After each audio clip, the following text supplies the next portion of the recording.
Good evening, Philippines and the world. Today is Wednesday, July 13, 2016. Join us in the next 45 minutes as we deliver today's top stories around the globe. I'm Angelo Castro III. We are here to give you carefully gathered stories, assuring you of accurate, truthful, and balanced newscasts. I'm Gerry Alcantara. We are also seen in 1,360 satellite monitoring centers nationwide and via live streaming worldwide through www.untvweb.com. And this is Y News. Here are the headlines. The Department of Justice conducts inquest proceedings against 4 arrested in a floating Shabu Lab in Subic. Senator Panfilo Lacson says he is ready to disclose the names of mayors alleged as drug lords or protectors of illegal drug trades to President Rodrigo Duterte. The Philippine National Police believes the influence of illegal drugs is among the contributing factors in the increasing number of juvenile crimes. The Philippine Ports Authority insists that it will continue the implementation of the terminal appointment booking system despite opposition among brokers and truckers. And the Department of Foreign Affairs believes that international support may convince China to adhere with the arbitration ruling. First in the news, 4 Chinese nationals from Hong Kong were subjected to inquest proceedings. Roderick Mendoza will tell us why. 4 Chinese nationals from Hong Kong who were arrested inside a fishing vessel in Subic, Zambales last Monday were presented for inquest proceedings at the Department of Justice. The unregistered fishing boat is allegedly being used to manufacture shabu. The suspects were identified as Win Fai Lo, Shu Fok Leong, Kamua Kwok, and Kwok Tung Chan. Okay, there was a reliable information that a certain fishing vessel is transporting drugs off the coast of Zambales. Una nagboard yung Coast Guard, then followed ng ibang agency, and nakita nga agad that there was an initial violation ng maritime law that prompted the search. 500 grams of shabu worth 2.5 million pesos and a hydrogenator machine used in manufacturing shabu were confiscated from the suspects. They are facing charges for possession and manufacture of illegal drugs under Section 8 and 11 of Republic Act 9165 or the Comprehensive Dangerous Drugs Act of 2002. The suspects refused to undergo preliminary investigation and to submit a counter affidavit.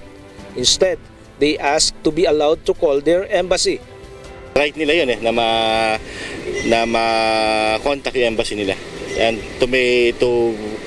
para masabi nila doon sa embassy na kung ano yung kanilang kalagayan. 2 PAO lawyers acted as interpreters and represented the Chinese nationals. The charges are now submitted for resolution, and Senior Assistant State Prosecutor Juan Pedro Navera will just decide if the suspects will be indicted. Roderick Mendoza reporting for Y News. Senator Panfilo Lacson is willing to submit to President Rodrigo Duterte the list of mayors who are identified drug lords and protectors of illegal drugs. Brian De Paz will tell us why.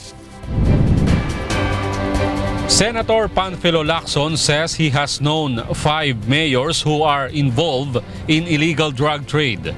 He received the information from his former subordinates inside the Philippine National Police. Lacson said if those personalities are not yet included in the list of President Duterte, he is willing to submit them. But the senator preferred not to disclose the names yet.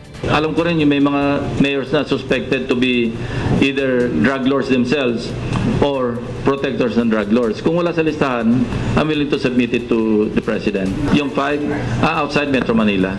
Matagal na, mga incumbent yung iba. Lacson said some officers of the PNP have come to him to complain about the said mayors who are blocking their operations against illegal drugs. Reliable kasi nasa ground sila. Ito yung mga frustrations na sinishare nila na hindi sila makagalaw kasi yung mayor o yung kung sinong local officials involved. So parang sila preempted. However, Lacson also know of some mayors involved in illegal drug operations who signified their intention to surrender.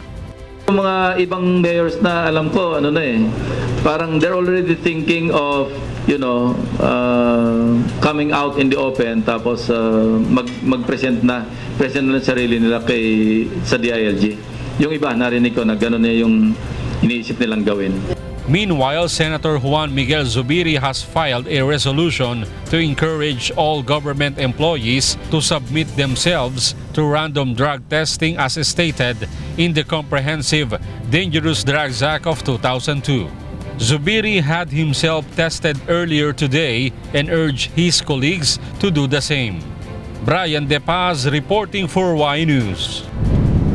The government is now seeing the effect of its anti-illegal drugs campaign. Darlene Basingan will tell us why.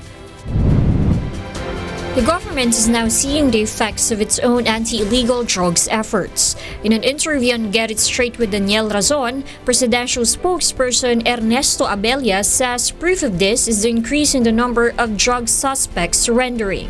He estimates that about 40 to 50,000 drug suspects have already surrendered to authorities. We need to be able to see it as a very welcome sign that people are really responding and voluntarily, they're really responding in a very positive way. At so kumbaga, we seem to see an effect. Abella says the government is now addressing the need for more rehabilitation centers for drug suspects. The DOH plans to create drug rehabilitation services in every community. If approved, several LGU and barangay officials that might man it will have to undergo training. But despite this intensified efforts to eliminate illegal drugs, many are criticizing the government's move, saying it encourages violence. A proposal to conduct investigation is now being pushed in the Senate. Abella says if there are complaints, especially against enforcers, it must undergo due process. Let it just go to the due process. In other words, ang injunction naman ng President is for the enforcers to go with regularity, no? Yes. And if there should be, if there is a suspicion of irregularity, then it should be examined at that particular situation, at that particular level. So let them file the complaint and we will face it wherever Sure. it should be faced. Correct. Darlene Basingan reporting for Y News. The Department of Justice has issued a lookout bulletin order against the 5 generals of the Philippine National Police who are alleged protectors of illegal drugs trade. Department of Justice Secretary Vitaliano Aguirre has confirmed that he has assigned the Bureau of Immigration to monitor the overseas travel of former Deputy Director General Marcelo Garbo, Police Director Joel Pagdilao, and Chief Superintendents Bernardo Diaz, Vicente Loot, and Edgardo Thio. Flight details being monitored include the destination and date of their return to the country. There are still no charges filed against the police generals based on the allegations of President Rodrigo Duterte, but the NAPOLCOM has an ongoing investigation on Diaz, Pagdilao, and Thio. In other news, the Philippine National Police believes that illegal drugs can be linked to the rise of juvenile delinquency cases. Leah Ilagan will tell us why. A large number of young people are still involved in crimes. According to the Philippine National Police, most of them are under the influence of illegal drugs. In 2015, juvenile cases have reached up to 11,616. The 5 crimes that often involve youth are theft with 4,807 cases, physical injuries with recorded a total of 2,482 cases, robbery with 744 number of cases, rape with 653 cases, and illegal drugs or violation of Republic Act 9165. From January to May 2016, 4,343 cases have been recorded involving children. Theft, physical injuries, rape, robbery, and illegal drugs still top juvenile cases among others. Women and Children Protection Center Director Police Chief Superintendent Rosauro Asio recognizes the alarming number of juvenile cases, but where a minor is involved, the PNP can only turn over these children to the Department of Social Welfare and Development. Is very alarming in the sense na those that are being used as peddlers of drugs and pushers are minors who are being unconscionably being used by syndicates in the proliferations and selling of drugs. The law enforcers are tied up in their hands in the sense that the law in the juvenile justice systems that we cannot do anything if the age of the child is 15 years and below. Meanwhile, Shaw has likewise pointed out the increase in number of abused children in the country, which reached up to 33,191 in 2015. While from January until May 2016, recorded cases have been reached about 11,528. Furthermore, based on their investigation, suspects who were arrested for child abuse were found to be under the influence of drugs. For the information of everybody, methamphetamine is a drug that increases the sexual drive of the user, and by doing so, it invites him to look for an object to do his lust. Another problem of WCPC is the lack of facilities to house the children, such as rehabilitation centers. The Visayan Forum stated that 30% of the rescued children are intoxicated of illegal drugs. Leia Ilagan reporting for Y News. The Chinese government issued a white paper on the basis of its claims over the West Philippine Sea territory. Yoshiko Sata tells us why. China has been firm in rejecting the decision of the Permanent Court of Arbitration. The ruling states that China's claims over the Philippines' exclusive economic zones in the West Philippine Sea have no strong basis and thus violate the latter's sovereign rights. The Chinese government issued a white paper aiming to rectify what it declares as erroneous claims of the Philippines over the issue.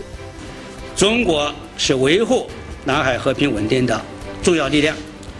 中国坚定维护在南海的领土主权和海洋权益，同时坚持通过谈判协商解决争议，坚持通过规则机制管控分歧，坚持通过互利合作实现共赢，致力于把南海建设成和平之海、友谊之海和合作之海。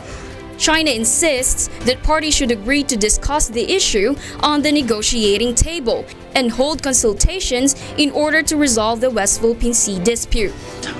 一个就是我们要澄清一些事实啊，因为在3年半以前，菲律宾时任政府提起这个仲裁的时候，他的仲裁请求啊，很多事实歪曲了。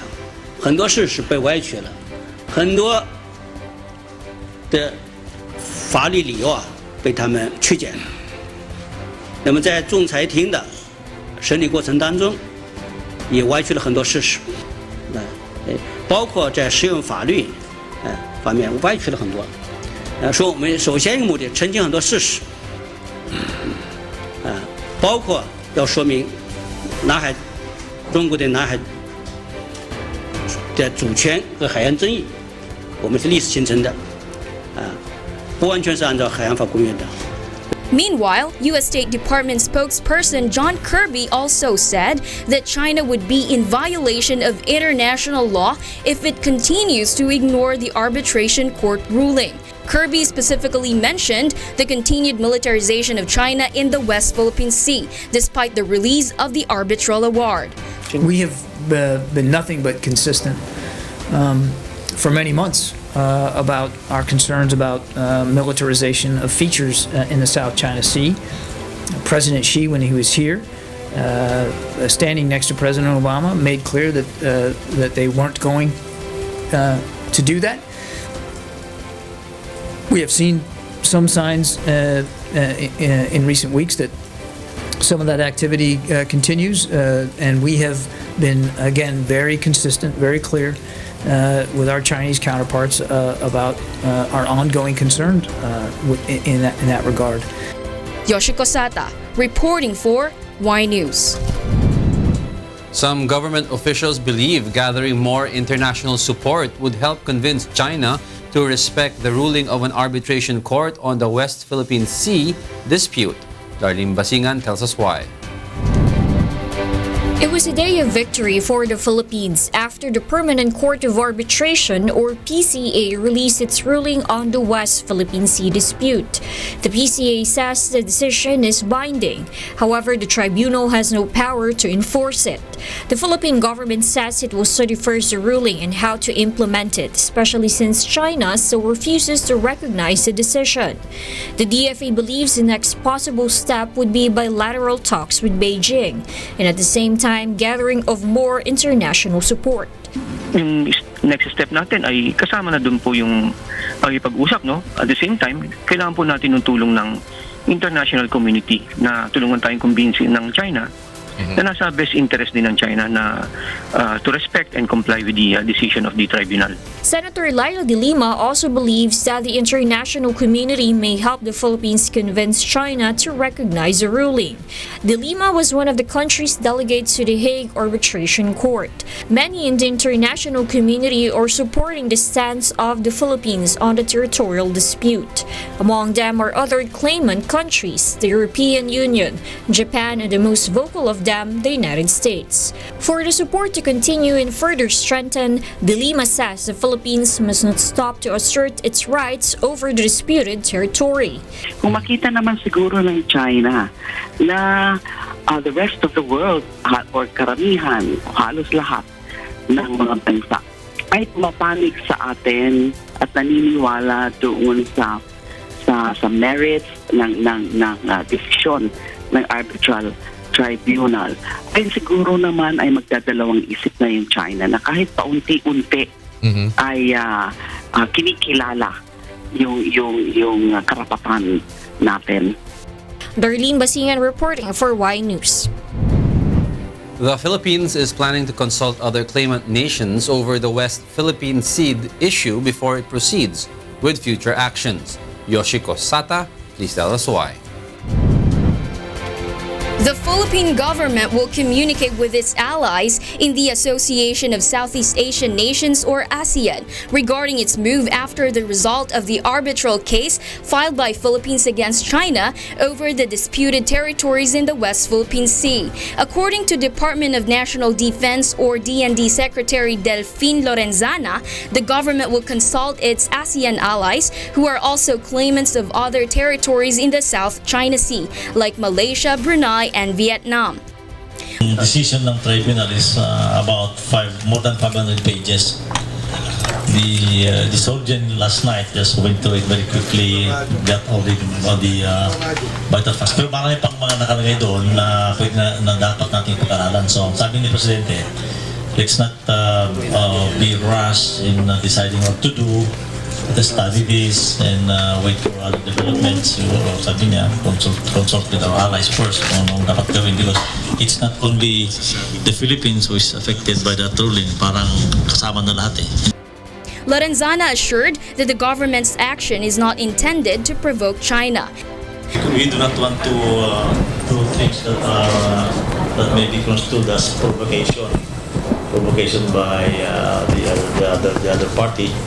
So, sabi nga ni ang guidance sa amin is that let us be very subdued in our reaction here. Just study the things that we want to do, and then in the proper time, the Presidente will come out with our course of action. It can be recalled that presidential spokesperson Ernesto Abella said the government is waiting for the right time for its next move. Whatever the results are, the legislative part has been done, and so we are now awaiting for the right responses coming from the government. So I'm sure that everything will be for the common good, especially for those who are directly involved, including the fishermen, but let us wait for the right response at the right time. Malacanang hopes that the government of China will respect the arbitral tribunal's decision. Yoshiko Sata, reporting for Y News.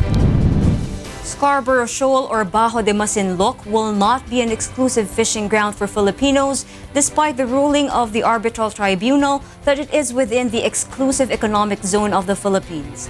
Justice Francis Hardaleza and former Solicitor General Florin Hilbay said the Chinese can still continue fishing in the said area. Roderick Mendoza will tell us why.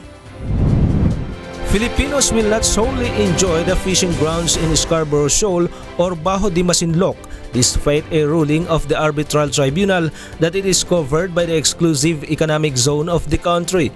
Justice Francis Hardaleza and former Solicitor General Florin Hilbay say the tribunal recognizes a traditional fishing ground within Scarborough Shoal and fishermen from other country can go there to fish.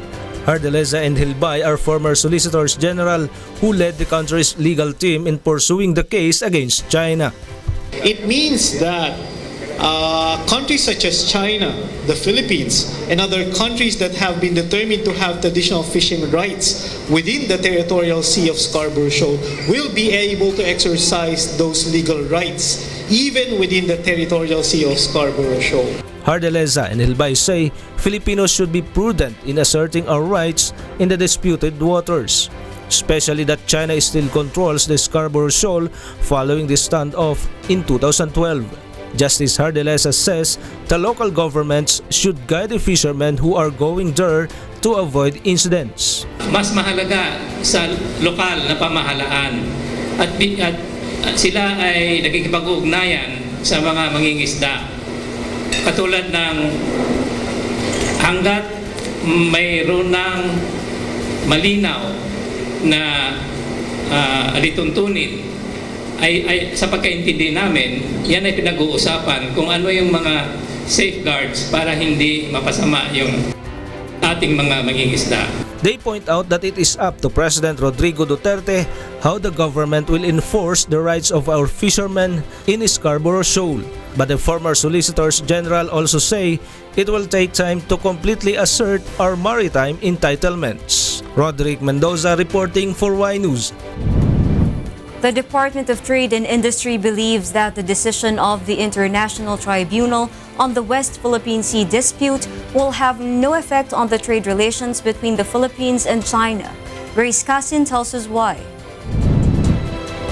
The Department of Trade and Industry or DTI is optimistic that the trade relations between the Philippines and China will not be affected by the decision of the Permanent Court of Arbitration on the West Philippine Sea dispute.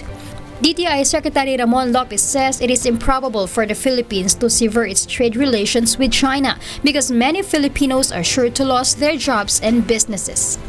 Pag tinanggal natin yon, maraming mawawalan trabaho. So, and the reality is, they buy our products, we buy their products. That's part of being, part of the world, of the global market, global economy. The two countries have been business and investment partners since, and a lot of companies in the Philippines are being handled by Chinese Filipino nationals. Tuloy-tuloy yung negosyo with China it creates jobs Nandyan yung pag nagbebenta tayo, nag-export tayo, nag-i-import tayo. No? So yan naman ay tuloy-tuloy na pagnenegosyo yan. DTI believes that despite the tension, good bilateral trade relations between the two countries will continue. Meanwhile, Secretary Lopez assures to continue the project of DTI, which was started for the benefit of small-scale businessmen and the unemployed who wanted to start a business.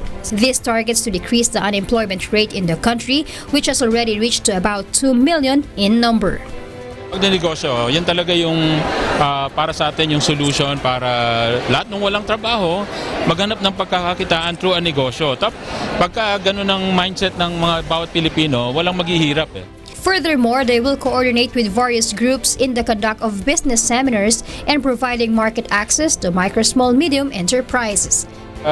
DTI, together with other partner NGOs, will be helping them how to start and grow the business. Kaya importante kasi sa pagnegosyo, nakwento natin kanina, yung mindset, yung kaalaman, competency, at yun, tutulungan na kayo sa marketing, financing, at lahat ng ibang pangangailangan sa negosyo. Grace Casson reporting for Y News. Y News will be right back.